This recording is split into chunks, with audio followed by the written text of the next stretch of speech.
Ju njohim me edicionin informativ të lajmeve. Kjo është Radio 7.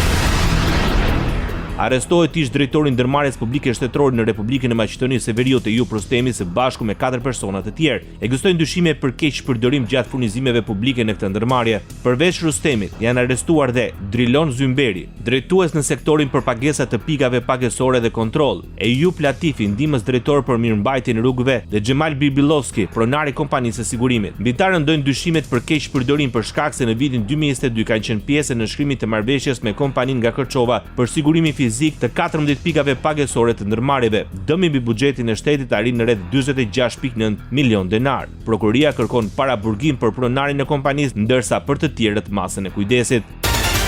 Ministri i Maqedonisë së Veriut Besar Dyrmishi fajsoi ndryshime ligjore të 17 viteve të fundit për tragjedinë e Koçanit. Në një konferencë për shtyp, Dyrmishi deklaroi se pronarët e diskotekave dhe hotelerive kanë dëshmuar përmes noterit me përgjegjësi morale dhe penale që objektet e tyre i përmbushin kushtet minimale teknike për zhvillimin e veprimtarisë. Sipas tij, ndryshimet ligjore në vitin 2008 ja kanë hequr përgjegjësinë Inspektoriatit e Tregut që të dalë në terren për të verifikuar kushtet në objektet hotelerike dhe diskoteka. Me këtë kanë abuzuar, sipas ministrit aktual Besar Dyrmishi, i cili ka filluar ndryshimet ligjore. Ai deklaroi se Ministria e Ekonomisë firmos licencat në bazë të dokumenteve që i sjellin organet nga terreni dhe sipas tij nuk ka përgjegjësi për abuzimet e mundshme të bëra nga autoritetet e tjera që udhëheqin procedurat.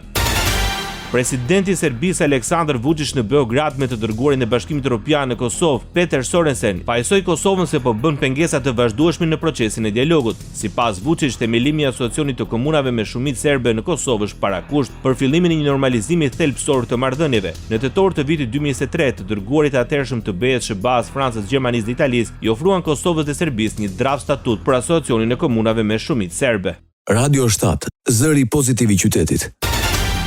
Shqipëria mori 64.5 milion euro para financim sipas planit të rritjes së Bashkimit Evropian për Ballkanin Perëndimor. Pagesa e parë mbështet reformat dhe investimet e Shqipërisë për të përforcuar vendin dhe për të afruar atë me Bashkimin Evropian. Lajmin e dha ambasada BE-s në Tiranë me anë të një postimi në rrjetet social. Ambasadori BE Silvio Gozato uroi Shqipërinë për atë që ai e quajti një moment të rëndësishëm në rrugtimin e saj të anëtarësimit në BE. Plani i rritjes nxit ekonominë, forcon sundimin e ligjit, mbështet një Shqipëri më të gjelbër dhe fuqizon kapitalin njerëzor. BE qëndron me Shqipërinë në rrugën e saj drejt anëtarësimit, shkruan Gonzato. Me parafinancim nga Bashkimi Evropian, Shqipëria mori 30 milion euro kredi koncesionare për buxhetin e shtetit si mbështetje për zbatimin e reformave. Parafinancimi i mbetur prej 34.5 milion euro në grante dhe ua koncesionare do të injektohet drejt për drejt për investime në infrastrukturë në Shqipëri.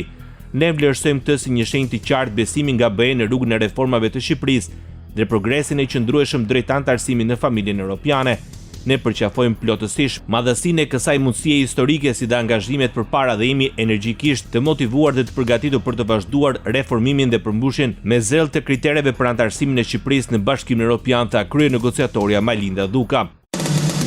Ndoqët lajmet shkurt në Radio 7, zëri pozitiv i qytetit.